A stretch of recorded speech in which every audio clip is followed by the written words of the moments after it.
Eddie soldiers. We're rocking a bold lip, a big eyebrow pimple, and some goddamn Christmas spirit. Christmas! With my exams finally over, I am ready to deep dive into that Christmas cheer. And oh boy, I have a gingerbread tea latte right now. I steeped it for about 2 hours too long, so now I feel like I'm sort of drinking lighter fluid or car paint remover with milk and sugar. But you know what? It's the holidays, so bottoms up. So welcome friends yet again to a gift guide. I did another one of them last year, and I just realized I'm wearing the exact same sweater. To be fair, it is a very nice sweater. But now it's 2.5 weeks till Christmas, and if you're anything like me, you haven't gotten all your Christmas shopping done because time, work, you don't like very many people, you hate capitalism. But I'm sure some of you have at least one book-loving person on this list, and maybe you don't know what to get them because there are so many books, like so many. Which ones do they have? Which ones they don't have? Which ones will they like? I don't know. Well, you're in luck because today we're going to be going over Rachel's Bookish gift guide for 2019, but I do have some things that maybe some of you wouldn't have thought about, so grab yourself a festive beverage and let's get started. Also, if the light's weird in this video, it's because I'm filming while it's pitch black outside because it's winter and everything gets dark at like 2 p.m. What's up with that? Number one is the gift for the person that is new to reading. Maybe this is a younger cousin, maybe it's a friend, maybe it's yourself, I don't know. Treat yourself, it's Christmas time. Many people can be overwhelmed when you hear that your friend or teen wants a book for Christmas and you don't know what to get them, because if you go too classic, that's boring, but if you get something too new, maybe they're not on trend yet and they don't care about it. So the classic one that I'm going to recommend is Six of Crows by Leigh Bardugo. Haha! You thought you could get through a whole video without me mentioning this. Surprise! I put it right at the beginning. I say Six of Crows is a good starter novel because, first of all, it's freaking beautiful. Like, if you saw this under your Christmas tree, ooh, I would be the first to unwrap that. Because it has a large cast of characters, this is a fairly gender-neutral book, and so it doesn't really matter who you want to get it for. It's a fantasy heist novel that has some really engaging characters, a great diverse cast, and really good lessons in tension and pacing. So this is kind of like a good starter because you get all of these really good, solid things that a book should be in one book. It's entertaining, it's darkly funny, and also because Leigh Bardugo has written so many things in this world, you can go and read all her other books if you happen to like this one. Secondly is for the teen that you don't know very well.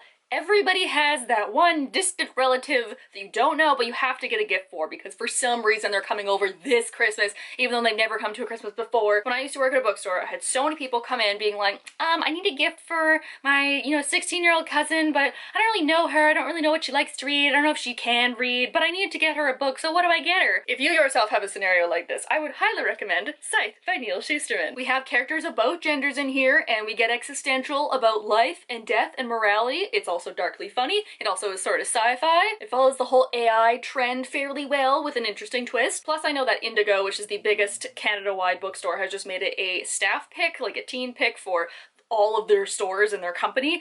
So a lot of people are going to be curious about it, so if they've heard about it, maybe they'll already want it. And the third of the series, The Toll, just came out, so if they like the first one, they can read the whole series. It's already all out, and then they know what to spend maybe some other extra Christmas money on. Also, if you yourself haven't read this book, you need to. It's so good, and The Toll was so satisfying. Oh my god, what an ending. Plus it's red, so, festive. Now, thirdly, if you are like one of my closest friends and absolutely love the classics, I'm talking Jane Austen, Bronte sisters, Oscar Wilde, like the pretentious lit kids that we are, and you don't know what to get for somebody because you don't know what they've already read, I would recommend going slightly off the beaten path to get them interested in retellings. As an English major who can draw extreme parallels with whatever the hell I'm given, I love me a good fairy tale retelling or classic retelling. So for example, if you have somebody that loves Jane Eyre, why don't you get them Brightly Burning by Alexa Donne, because this is Jane Eyre in space. As someone who loves Jane Eyre and read this too, I absolutely loved it. Drawing the parallels between the original and this one was very fun. There's also a sassy, fun AI character, and Mr. Rochester is not as you'd expect him, so very fun. Or, like I just realized, the same friend also loves Beauty and the Beast, so if they also love those classic Hans Christian Andersen fairy tales,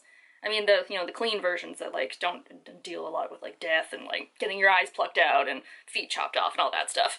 All that fun holiday stuff. Perhaps you can get them Cruel Beauty by Rosamund Hodge, which is a Beauty and the Beast retelling, but sort of with demons, but, sort of weirdly other being, sort of, I don't know. It's good. Trust me. It's not as weird as it sounds. but it's also very weird. That also means it's very different, maybe something that they wouldn't have considered. And there tends to be retellings throughout every age range, so if you were a tween, you could do like Rick Riordan. If you were a mid-teen, you could do like Brightly Burning, or if you were like an older teen, you could do like Sincere Jamas, you know, you got options. Now, if you are like myself and a high fantasy reader that reads all the fantasy, you don't know what to get somebody because they've literally read every other fantasy novel that there is out there, I highly recommend that you buy for them, but also for you, a copy of Gideon the Ninth by Tamsin Muir, which is sort of a YA, but like sort of an adult. I don't know, there's some crossover. If you have read a book like this, I will eat a Christmas bow. No, you haven't. Stop lying to yourself. You have sci-fi, fantasy, lesbian, necromancers in space. I mean, I don't know about you, but that just screams Christmas to me. It was a wild ride of a book, and I highly recommend it because it's so outrageous and a bit of a genre smash that I was not expecting to go as well as it did. Oh wow, we get space politics and families, but we also get like death magic and necromancy, but we also get like a really cool dynamic between the main characters of Gideon and Harrow, and what a wild twist of a book, honestly. So good. You gotta buy it. This also is a good book to do one of those like, I bought you this gift, and then when you're done, can I borrow it? So like a gift for you, for me, from me to you, but for me, you know? And lastly, of the books themselves, what do you get for the person that has everything, right? You have no idea, because every time you're like, I'll buy them that book, it automatically pops up on their Instagram. What if you say, hey, have you read that other thing yet? And they're like, oh yeah, I finished that last week. What do you do then? Not that I'm speaking from personal experience. Not that I'm also speaking about myself. In this scenario, I would highly recommend buying them a pre-order, because that is something that they literally cannot get unless they pre-order it themselves. But it's the thought that counts, and honestly, I would not be mad. Conveniently, one of my good friends and fellow word nerd Erin has a book coming out in January that's called Witches of Ash and Ruin, and if you haven't heard, it's gonna be like kind of a big deal. This book is set in present-day Ireland where there is multiple covens of witches involved in a murder mystery that also deals with old Irish gods, and ooh, you want it? You want it. Witch books are becoming such a thing, and you know what? Christmas was technically a pagan holiday anyway, so it does make sense that you would want to buy this. It also comes out in January, so whatever friend or family member that you buy this for doesn't have to wait that long. Now, I understand that a lot of people don't want to actually buy books. Maybe you'd rather give people gift cards to go buy books, and a gift card is a very good bookish gift. You know, I always love a good gift card. I have a couple other object type things to get, and I understand also that it might be a little bit difficult to find some of these because you have to order them online, and then what about shipping? I don't know. So I've gotten both things that you can buy immediately and things that you can also order. The first thing that I recommend is a Bookish candle. So I don't know about shipping costs, but honestly, just candles in general for readers, good plan. If I can read about a, you know, fantasy sentient forest while also smelling a beautiful floral forest scent, I want to do that. But I particularly recommend Bookish candles. This one's from Wick and Fable, and the one that I have is Rysand from A Court of Mist and Fury. And let me just tell you,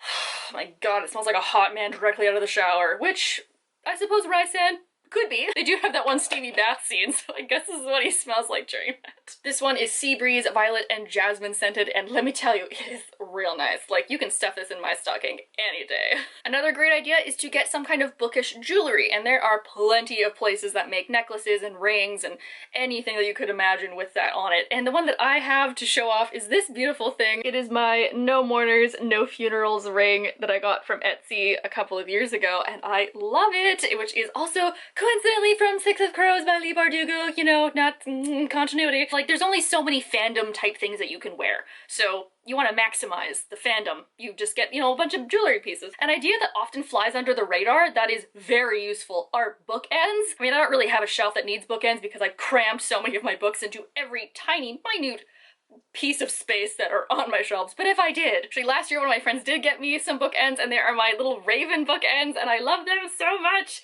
So because they don't need to actually be on the ends of things, I just put them on my shelf as decoration, and they just kind of live around, you know, ominously hovering, doing their crow thing. Lastly, if you're feeling a bit crafty or maybe you can't afford something else, I would highly recommend making some kind of bookish gift. So personally, I love cross-stitch and embroidery, so a little while ago I made this, which is an embroidery hoop of the kind of famous photo of the Court of Nightmares or the Court of Dreams from A Court of Mist and Fury by Sarah J Maas. This only took me, I think, one day to do, so it was only like a couple of hours, and this one honestly is very easy because it's just a lot of straight lines, but it's also difficult. I had to draw it out with a pen because because there's so many lines in there, but I think it turned out really nicely, and honestly, if someone gave this to me, I'd be happy. You can buy these kind of things online, but if you make it yourself, it is way cheaper. I got a bunch of these hoops off of Amazon for like, I think like 15 bucks for like 10 of them, so, you know, it's good. It was a good deal. So there you have it. There is my holiday gift guide this year. I hope this helped at least a little bit. And if you need more recommendations, you can always follow me on Goodreads. If you don't have a lot of cash, you can always make something or even go to thrift stores and pick up books there. There are a ton of really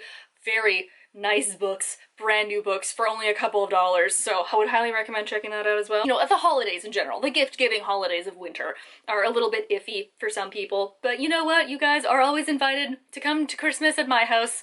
I'm not gonna tell you where I live, but you know, you would be invited. Please leave down below if you have any other bookish gift ideas. I'm sure people will, you know, talk to each other in the comments. You guys can figure some stuff out. I hope all of you are having a good wintry holiday season so far, and you all have access to spicy, delicious hot beverages and whatever kind of delicious traditional dish that you and your family eats in the holidays. Like right now, I'm in the mood to eat half my weight in marzipan because I'm German.